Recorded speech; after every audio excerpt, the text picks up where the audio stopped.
we're in such a different evangelization landscape than we were 20, 30 years ago in America. 20, 30 years ago, the Sunday service was a great venue for evangelization because you could bring your friends to church. They were happy to go to a Sunday service. They didn't feel triggered to go to a Sunday service. They would like maybe that experience. And they had a bit of a latent understanding of the gospel that could be quickened in a Sunday service meeting. But we're not there anymore. We're in a place where people don't really want to go to church. They're looking spiritually at other things. Maybe they've been triggered by Christians and don't enjoy the Christian community. Maybe they feel judged and shamed, or maybe it's legalistic and it feels like it's a heavy burden. And they've got questions. They've got concerns. They want to dialogue and talk it through. And so we found that Sunday services don't carry the weight of evangelization as much as they used to 20, 30 years ago. And Alpha became that great tool where we could create a separate space to Sunday services that could carry the evangelization project in a way that was suitable for the culture. Welcome to the Huntley Leadership Podcast, helping leaders be a positive catalyst in the people they support, the organizations they serve, and the communities they live.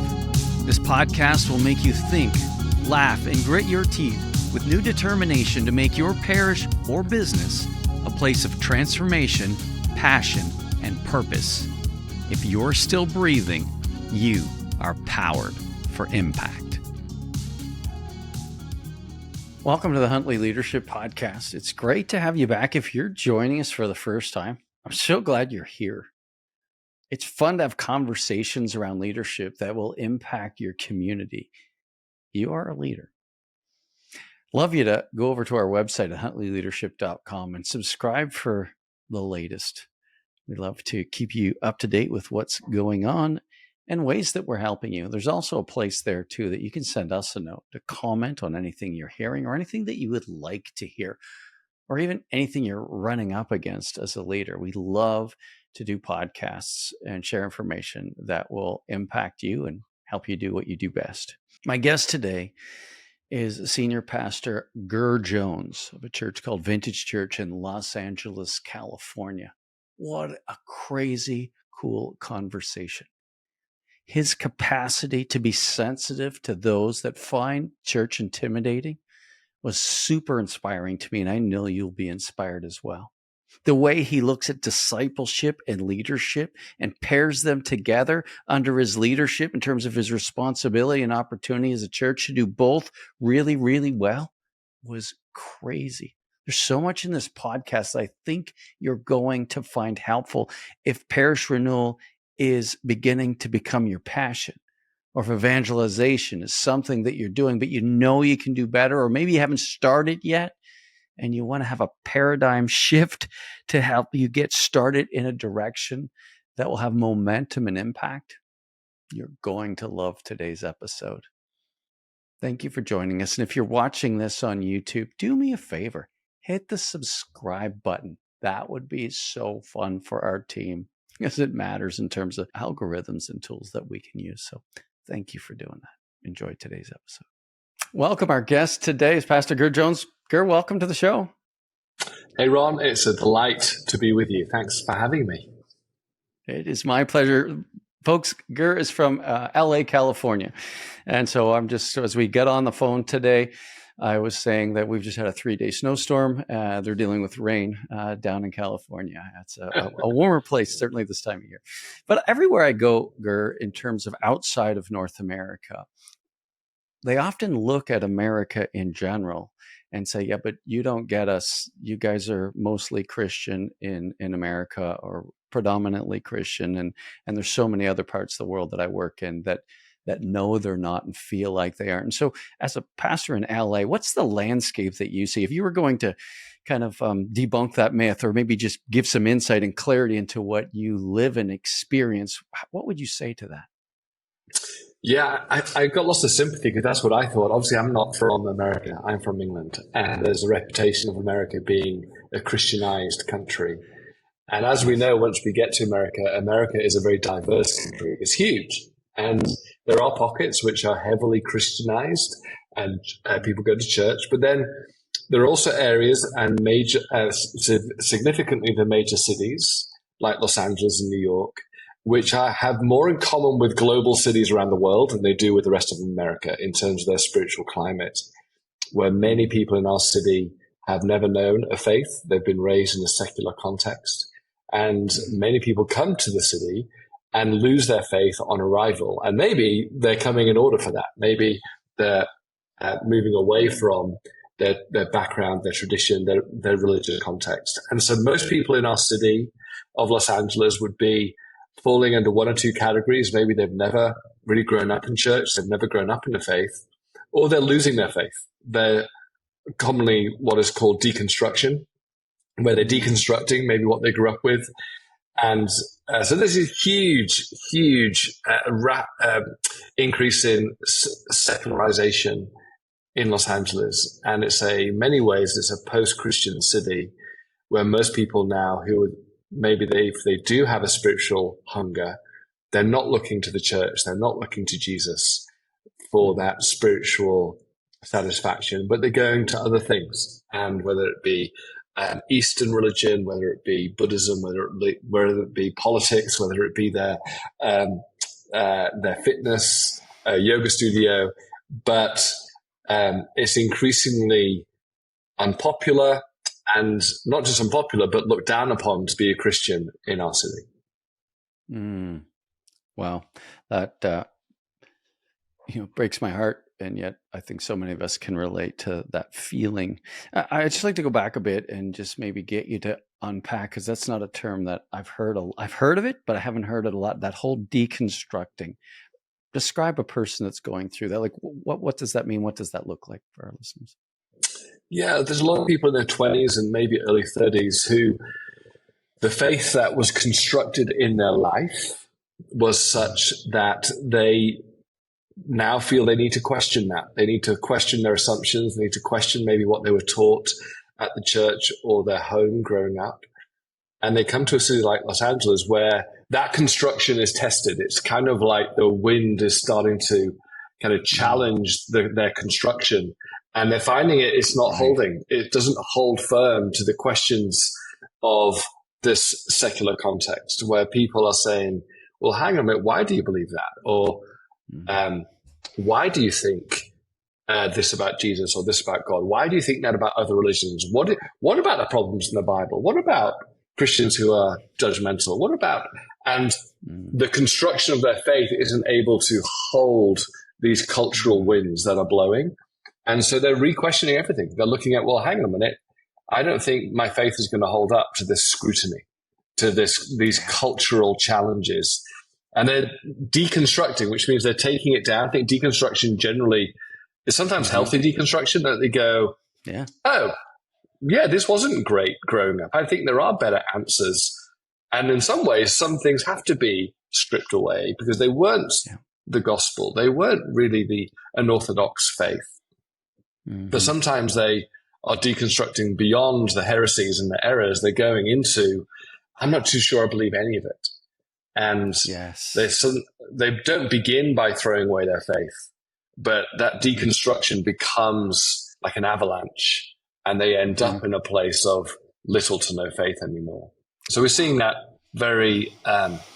it's a very common feature of Los Angeles spirituality, for sure. Yeah. Thank you for explaining that more. And we certainly see that too. It reminds me of a time I used to be in the pharmaceutical industry, Ger, and I travel around. And I remember so clearly going into an office in Cape Breton, Nova Scotia, and Pope John Paul II just passed away. And of course, that was huge funeral. Like, it lasted for days. It was just so beautiful. I walked into the office, and of course, there's patients there waiting to see their doctor. And she had a little TV on her on the desk so that people could watch it. And so I'm just staring at that for a minute while she gives me her attention. And then I just said, wow, that's quite an event. And she said, yeah. And so I thought I'd take an opportunity to just see if there's a window to talk about faith in my role as a pharmaceutical salesman. I said, hey, did you grow up with faith? And she said, yeah, it used to be Catholic. And I said, oh, okay. Yeah. What, mind if I ask what happened? And she said, yeah, the Jehovah's Witnesses knocked on my door one time and talked about faith, and they said, did you know Jesus died on a tree? And she said, no, he died. And so they brought to open up the scripture. And then she said, well, if they lied about that, then why should I believe anything? And talk about deconstruction. One, just like totally. That's how fragile the construction of her faith was, that they just pointed to one thing and she threw the whole thing. Totally. It's that whole idea of the avalanche that you're talking about, leaving people with no faith. I certainly do see that. And so that certainly clears up. So maybe I've got two questions. I'd love to hear a little bit about, how you came to a faith and just fell in love with Jesus, and also maybe what brought you to the U.S. Can you share that with us? Yeah, well, I grew up in church, Ron, and so I had a faith growing up. But by the time I went to law school and I went to London where I practiced law, I had lost my faith.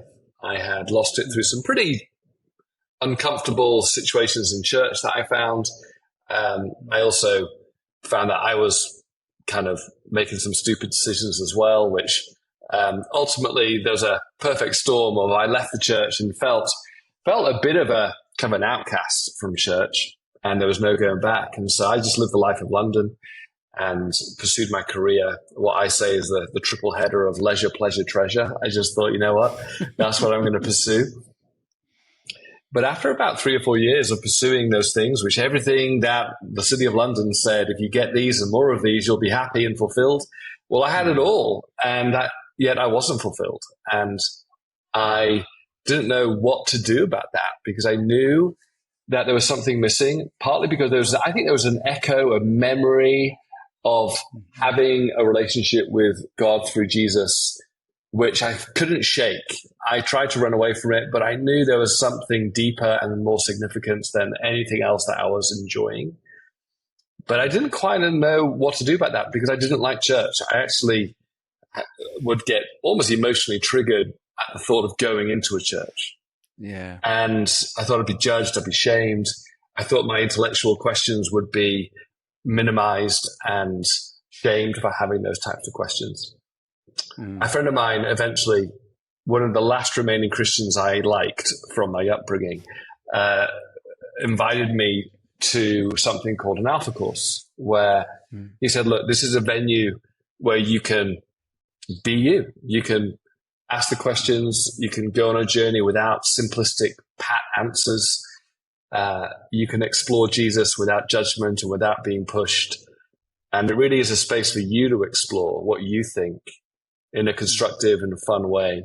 And so I went on Alpha, and it was exactly what I needed, Ron. I needed that space where I didn't feel pushed. No one preached at me. I mean, there was a talk, but it wasn't a pushy sermon on a Sunday. My group was fascinating. I was nervous about my group being full of Christians, and I thought it would be kind of a trap. But I remember in the group experience, I found that people were just like me. There were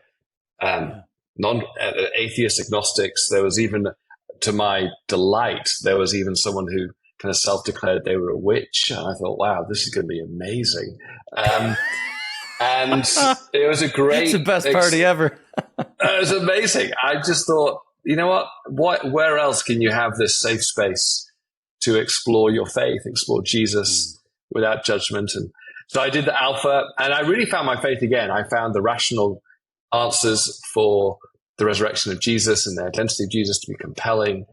I found the experience of the Christian community, which I think always Alpha is one of the best tastes and experiences of Christian community.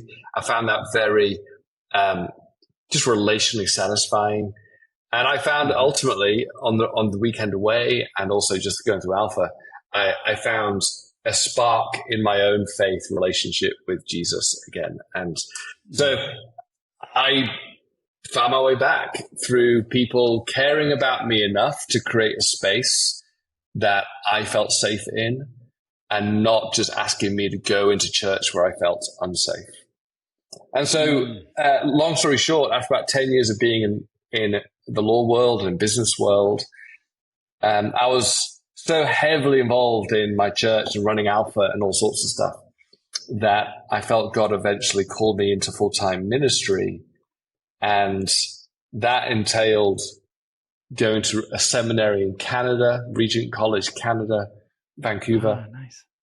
I thought I'd go back to London and work in the church where I discovered Alpha, which is an Anglican church in London. Yep. But I found myself being asked to go to America and help a church there in Raleigh. And then we were invited to start a church in Los Angeles, which was an alpha type church, a church for those who were like me, who were deconstructing or don't know Jesus or didn't like Christians. Mm-hmm. How do we plant a church in a secular context, in a global city, the front lines of evangelization, and how do we create a church that is going to welcome them, faithfully preach Jesus to them, or present Jesus to them, and see what would happen. So that's what we're here. That is so exciting. I'm definitely coming to visit you next time I'm in LA. It'll be great to have you, mate. Great to have you. So exciting. And so planting a church, and again, in our context, we often talk about renovating churches, because the Catholic Church, they're everywhere, but doesn't mean they're healthy and thriving. They're usually on their way down and trying to figure out how do we keep all this infrastructure going with less and less vocations and decreasing resources. And yet, you guys just go into this very challenging environment. Like, ministry in cities is challenging. And the landscape that you paint when you talk about what people are wrestling with is like, you have to be crazy to be walking into that direction. Like, talk about the heart of an apostle and an evangelist to say, Yahoo, throw me into the danger zone. Let's go see what God can do. Like, it just gives me great joy to talk to you and just imagine what that takes. Well, we had fair few people warn us that we are crazy doing this, for sure. But Ron, I think maybe like you, I mean, I was raised in a very atheistic city in England. I didn't know any Christians growing up. My wife was an atheist, a non-Christian, until she was evangelized by a hairdresser when she was 19. And I think God wires us for the ministry he calls us to, right? He uses the experiences, our family upbringing, to shape us for the ministry that he's calling us to. So it feels actually the most normal thing in the world for me to be called into a ministry context where there are no Christians and there's opposition.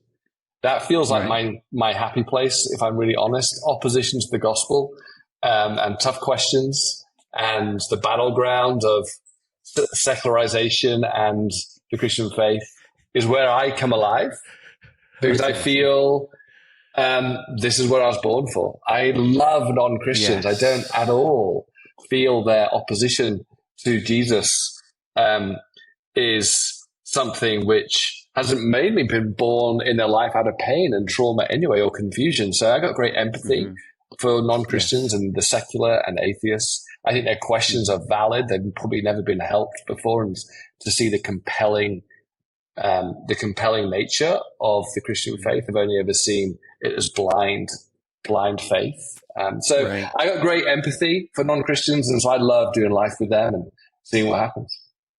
Yeah, fantastic.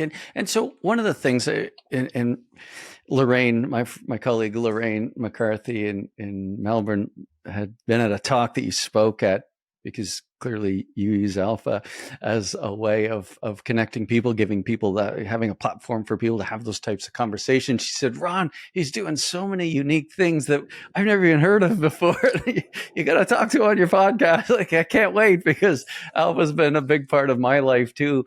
I came to faith before I used Alpha, but Alpha actually, as a layperson in the Catholic Church, I realized, because I was just coming to know what it even meant to have a heart of an evangelist. I wasn't good at it. I hadn't brought anybody to faith, but I wanted to, but I didn't know how. And so Alpha was when I was introduced to Alpha and how it could play into a bigger picture in our context, I thought, oh, this actually makes a lot of sense. And I can do this. Like, I can contribute in a way that's significant. And I too love holding place where people can ask questions, and it doesn't matter. I'm not threatened by what they believe or don't believe. Yeah. I just love people. I think that's one of God's greatest inventions. And so I get really excited about it. probably lack the courage that you probably have going to LA to do it, but still, I'd love to hang around with you just so I could catch some of that. But I'd love for you to share with me some of the things that, as you started to use Alpha or as you continue to use Alpha, what are some of the things that you're share some of those things with us? Well, Ron, Alpha is a huge gift because what we recognize now is we're in such a different evangelization landscape than we were 20, 30 years ago in America. It's true. 20, 30 years ago, the Sunday service was a great venue for evangelization because you could bring your friends to church. They were happy to go to a Sunday service. They didn't feel triggered to go to a Sunday service. They would like maybe that experience. And they had a bit of a latent understanding of the gospel that could be quickened in a Sunday service meeting. But we're not there anymore. We're in a place where people don't really want to go to church. They're looking spiritually at other things. Maybe they've been triggered by Christians and don't enjoy the Christian community. Maybe they feel judged and shamed, or maybe it's legalistic and it feels like it's a heavy burden. So it isn't, and they've got questions. They've got concerns. They want to dialogue and talk it through. And frankly, also in a context where a white man talking at them often triggers an abuse of power. And so we found that Sunday services don't carry the weight of evangelization as much as they used to 20, 30 years ago. And Alpha became that great tool where we could create a separate space to Sunday services that could carry the evangelization project in a way that was suitable for the culture. So the first thing that we do at Vintage is go, hey, we want to be a church for both the exploring and the following, which means we can't try and collapse both of those things on a Sunday service. Sundays just cannot help non-Christians the way they need to be helped. And so we leave the Sunday service the way it is. Anybody's always welcome, which is great. But we concentrate on thinking this is either going to be for people who are God positive, church positive, or for Christians. But that's not helping the huge percentage of our city who are skeptical, curious, and afraid of church. So we run what we call 2 venues every week, a Sunday service and Alpha. They're of equal importance. They get equal attention. They get equal amount of my time so that the Sunday experience isn't the main thing and then Alpha is secondary. Those are our 2 big events every week, and they're for different audiences. And so in that sense, the whole church is geared up for going, okay, great. This is the evangelization task is not secondary to the Christian community. It's in tandem with it. And so our Alpha is at the center of our church, not as not at the fringe. And if Luke 15 is anything to go by, Jesus cares just as much for the sheep who are lost than for the sheep who've been found. And there's an argument he would go out to look after the one and leave the 99 to have their Bible study. So we make sure that we run church that way. So we call it 2 Sundays a week. Sunday for Christians, Tuesdays for Alpha and non-Christians. And then we go all out to make sure that our Alpha experience is fully devoted to making sure non-Christians feel safe and loved and welcome. And we work hard all the time to make sure that is the case, knowing we do a little exercise with people. Just think of your favorite non-Christian friend who maybe is far from the church, far from Jesus. What would the experience be like for them to feel loved and welcome? Well, in that case, we have to do a lot to create that environment, and we innovate constantly. Go, great. Well, we have to use a church venue because we can't afford it anywhere else because we have about 400 to 500 guests on Alpha now. But we make sure the church feels like a third neutral space, for example, that they're not coming into our territory, but they're coming into a neutral gathering space. So we take down everything to do with Christianity. There's no posters. There's no Bibles out. There's no sign up for a connect group, or it feels like a neutral venue. We create a cafe or a bar when people arrive, a pub. I'm English, right? So we create a pub on arrival that you walk into a pub and you feel like, okay, I'm safe. It feels it feels an incarnational model of evangelism where Jesus didn't say, "Come, bring your friends to the temple." He went to them, and he wore their clothing, went to their dinner parties, and we want to create that sense of we're not asking you to come to us, and we want to create an environment that means you can be you and be loved for who you are. And so all of the Alpha experience is designed to be a wonderful experience for non-Christians, whether they believe or not. So we do like 100 things to make sure they feel safe, to make sure they feel loved. And we constantly debrief based on, did we do anything that a non-Christian would have felt awkward by? Because the gospel, now we don't ever dilute the talk. Obviously, we want to make sure that they hear the gospel, even if it is offensive. That's fine. Mm-hmm. But we don't want anything else to be offensive. That shouldn't be. We don't want anything else to be strange. That shouldn't be. We want them to feel loved. So we work really hard. We have so many things we do that you can invite your friends, and I can guarantee they'll have a positive experience. Listen to that. Like, I just like for our listeners, I think I guarantee your non-Christian friends will have a positive experience. Does that ever amp up a person's willingness and desire to invite? Right? Because sometimes in our context, like, well, you need to invite people to church, and it's like, yeah, but I can't guarantee that they're going to have an experience that's going to be helpful. In our research, we've absolutely seen the number one reason why people don't invite their friends to any church event is they don't want to risk losing that friendship because the experience is negative. And most churches can't guarantee that the experience won't be negative. Yeah. And again, not trying to be hard on all the pastors out there that are doing everything they can to have amazing liturgies on Sundays. But the truth is, our Mass presupposes faith. It presupposes complete sellout for Christ. And so this is where Alpha makes so much sense. But even as I'm hearing you talk, or I'm thinking to myself, man, how much more can I do to make it even better?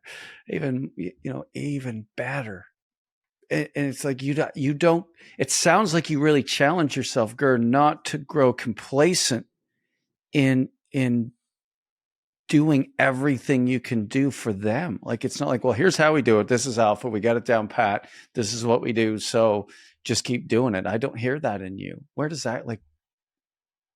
Well, we know that we are in shifting cultural moments constantly. So what people feel safe with may change. What people feel comfortable with may change. So we're constantly looking at, let's make sure that the non-Christians of our city, as they are today, find this space compelling, safe, and fun. And that can change over time. That can change per community. What works in the heart of Los Angeles may be different to a more smaller town kind of environment. And also, to be honest, we find that most Christians, even on our team and myself, who are planning these environments, we forget what it's like to be a Christian. We forget their fears. We forget their concerns. To be a non-Christian, To be a non-Christian. So we have to, we do exercises every time we run Alpha of let's get inside the mind of a friend of ours who's a non-Christian and let's visualize what it's like to receive the invitation. Let's visualize what it's like to walk up to the church. What are they thinking? What are they feeling?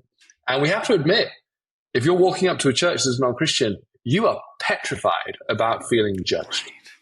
Petrified. So we go, how can we minimize that? How can we help them? So one of the big things that we've done is introduce a launch night. We precede Alpha with a big event, like we call it the Alpha launch night. And we go all out to make that an event where every non-Christian feels that was a great night. We have a pub, we have a DJ, we have great food. It's just a great night. And at that launch night, I basically pitch Alpha. I do like a 20-minute pitch of what Alpha is. And they then experience the small group and go, oh, I like my people in my group, which is awesome. And we want them that one-off experience is hopefully also helping them go, I'm going to taste it before I commit to it. Sometimes we recognize, hey, come to a course. It's like, I'm not ready to come to a course.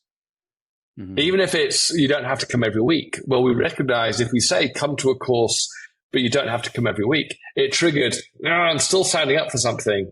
I still feel guilty about not showing up. So again, we thought, well, what if we give people a taste of Alpha?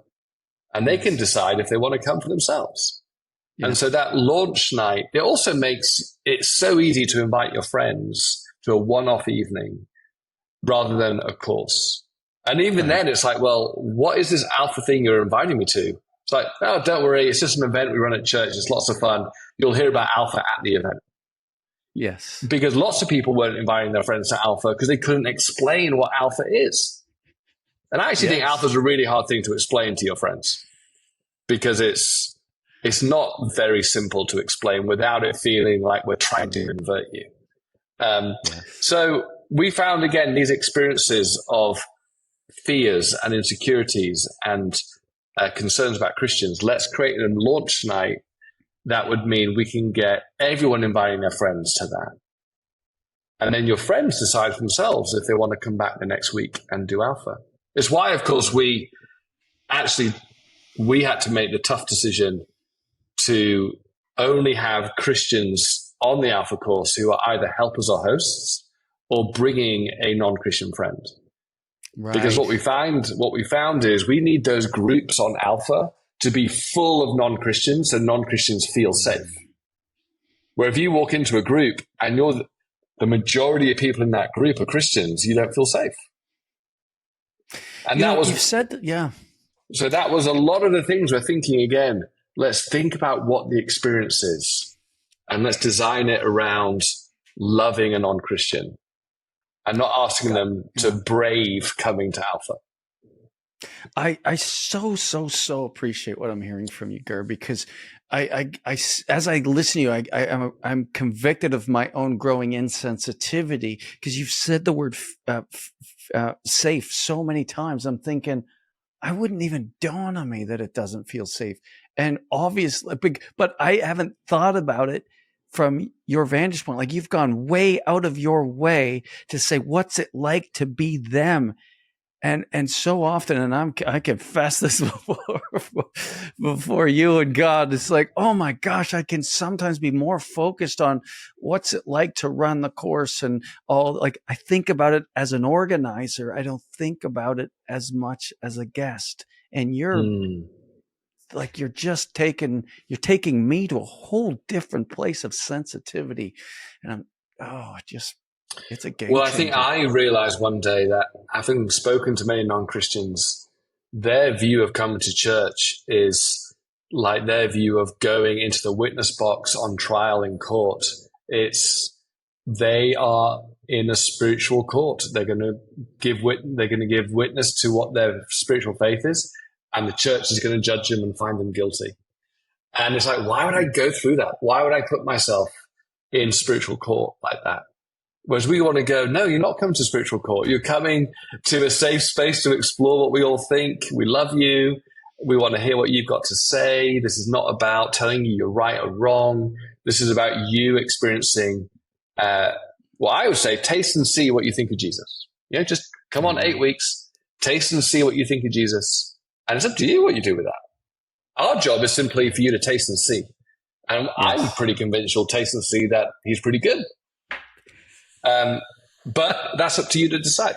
But I want the Alpha experience to be 8 weeks of taste and see that the Lord is good, beginning with how we welcome and how we do incarnational evangelization like Jesus did. He didn't come to them and say, hey, come to the synagogue next week and wear your best outfit. He said, hey, Zacchaeus, can I come to your home? And we want Alpha to be that safe. Zacchaeus felt safe because he was up a tree. And then he was in his own home. And Jesus honored that. And I think that's what we're trying to do here with Alpha. It's so beautiful because I don't know any church communities who intentionally want to make people feel unsafe or unwelcomed or judged. Like Sure. I mean, I hope so. Like most of the time I meet people, they're the nicest church people ever. They just don't know how. Like they're not leading spaces. They're not leading conversations, not evaluating languages and customs and ways of onboarding people and welcome. Nobody's leading that thinking process. Nobody's leading that evaluation process. Nobody's holding that out as a desired, culture that we want to create, recognizing the situation that we're in, culturally in terms of the post-Christian culture. And I just hear so much leadership intentionality about what you're doing. How does that, like when you think about, tell us a little bit about the structure of your church in terms of staff or volunteers. Like, how do you communicate that and make sure that continues to get lived out from a leadership perspective? Because it sounds, that's your heart, and it's contagious as heck for me. What's that like? How are you intentional about that with your staff and key volunteers? Yeah, totally. Well, I do believe that God's a missional God, and he forms his people, he disciples his people to go out on mission. Abraham, bless you to be a blessing. Moses, hey, come close to the bush, Moses. Okay, I got a job for you to do. Hey, Peter, come be my disciple, and I'm going to make you into a fisher of men. The relationship of God, as we grow people, true discipleship, authentic discipleship, is to disciple them into mission, because our God is a missional God. And so we are here. We want to be a church of great discipleship, but in so doing, we have to be ready to go out and send people out. And therefore, we say very clearly, we are here for the sake of our city. We are discipled for the sake of our city. And it's not just evangelism. There's also caring for the poor, caring for widows and orphans, the great racial injustices in our city. We are here for the renewal of our city holistically. But at the epicenter of that is people finding Jesus, because transformed lives in Jesus transform communities and transform cities. And so our staffing is very clear around, and our ministry culture is very clear around, we're not going to prioritize the discipled versus the undiscipled. We're going to see them both as our mission field and who we are to care for. And now I've recognized that I tend to be the most passionate about the lost, and partly that's due to my upbringing and just I think what God's kind of given me is a spark of his heart for that. So I find I can't delegate that to other people. As soon as I delegate evangelism to someone else, it kind of goes down the priority list. I feel I have to be the champion. I can delegate other things because naturally Christians love other things. So I don't have to be the champion of a Bible study for Bible studies to be amazing, because everybody wants them already. I have to be the constant champion of evangelism because it's difficult, it's challenging, there's opposition, I think spiritual opposition, never mind just cultural. And so I got to put the heavy weight of my kind of leadership more behind evangelization than discipleship, because I find if I don't, then it drops off the radar. So for example, very clearly in our we have like 30-ish staff members. It's in their contract that everyone has to work on the Alpha launch night. That it's an all hands on deck event, just as Easter is an all hands on deck event. Because we're welcoming the city to explore Jesus. And we may have we had 700 people on our campus this last week at the Alpha launch night. So we are constantly making sure that our staff know this is a priority for us. So, in our Catholic context, our liturgy is very rich and beautiful, and we certainly appreciate it. And it takes a lot of key volunteers to make that happen, and that's really hard on so many churches to constantly be trying to raise up leaders and have people kind of serving in those capacities. And then what ends up happening more often than not, it's like, okay, yeah, you're right. We don't do anything for evangelization. Let's get somebody to do Alpha. And it's kind of this fringe kind of little bit. And then we can, and again, I'm just not being, but it's like, okay, we have it now, but it doesn't have the power. It doesn't have the drive and passion of the leader. And what you're saying is, no, if I don't have that, it's going to drop down on the priorities. And I see that a lot in my context, is like, it's just something else, and the poor layperson just trying everything they can, but there isn't this collective sense that evangelization is the primary reason the church exists. And because of that, it gets very little traction. And it's not because people don't want it, but I don't think they want it enough to do the work required, because it's a lot of work, wouldn't you say? Oh, it's a heck of a lot of work, Ron. But I think discipleship is a lot of work. I mean, it's funny. I think, look at all the money, buildings, and staff we put behind discipleship.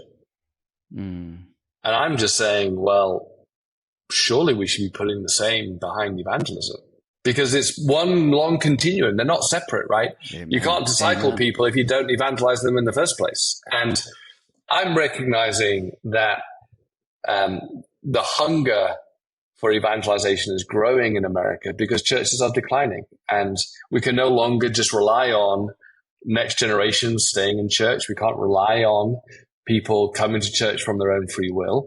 We're actually seeing a rapid secularization of our nation, and therefore churches are dwindling, and people are realizing, oh, I love discipleship. I've got no one to disciple. And so you've got to start where the disciples started, which was evangelism.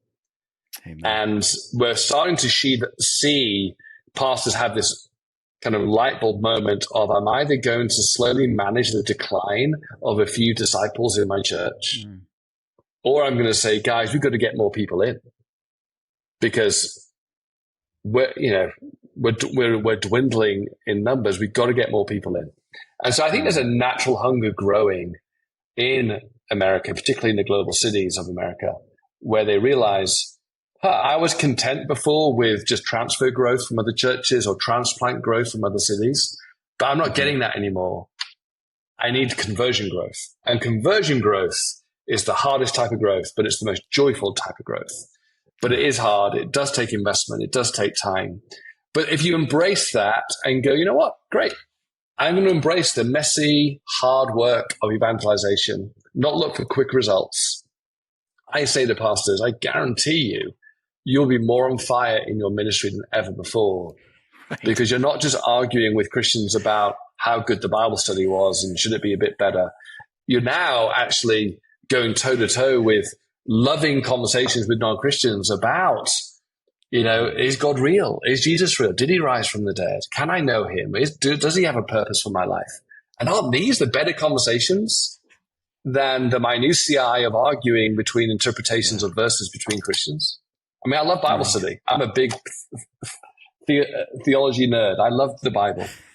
Yes. But those conversations don't get me anywhere near as excited as sitting with a non-Christian and hearing their pain of their church experience and trying to help them discover that Jesus loves them and wants to know them. Amen. Ger, as you share that, I think to myself, I know, a number of church leaders who would agree with you. And I know a number of church leaders who wish they agreed with you. But if they're honest with themselves, they don't have that passion.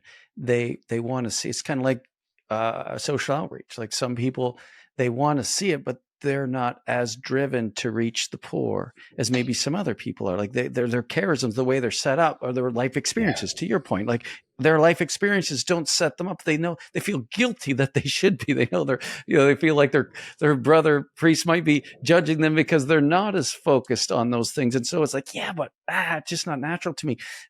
But I hope, and what are your thoughts for if that person is one of those people who's like, no, actually, you think you're a theology nerd.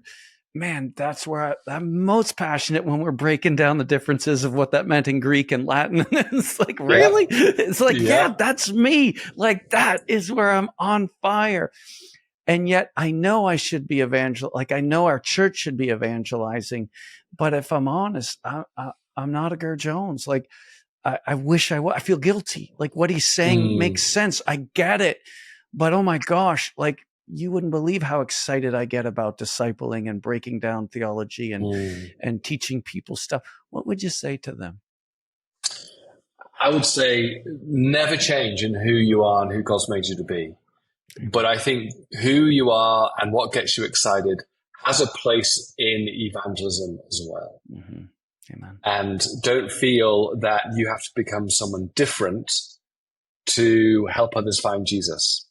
What I mean by that is the old definition of an evangelist was someone who would kind of get on an airplane and then kind of tell a neighbor about Jesus for 45 minutes.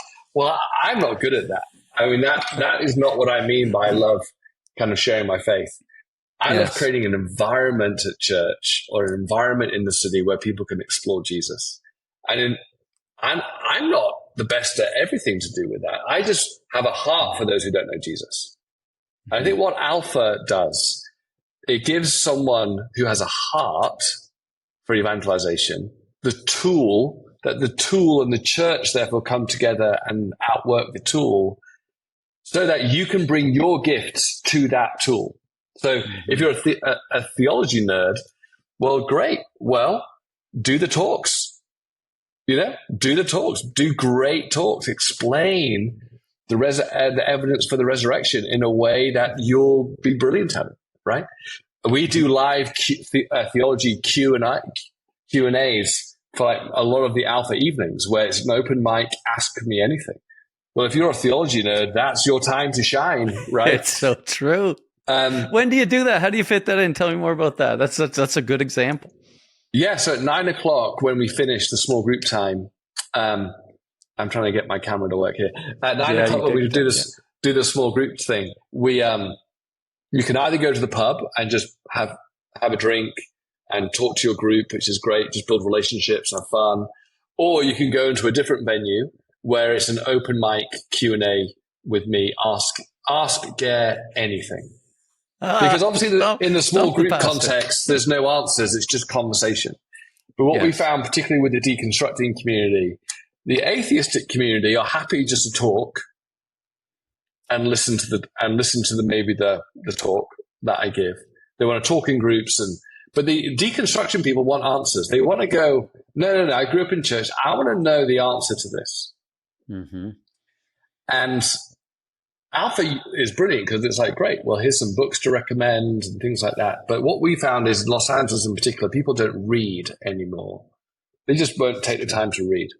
So what we thought is let's try and have an interactive Q&A at 9:00 where the classic questions people bring up, what about suffering? What about other religions? What is hell? What about science and faith? What about New Age spirituality? What about... and they write down their questions and they come on index cards to the front, and it's about an hour of me giving what I say is my response, because lots of these questions I'm still struggling with.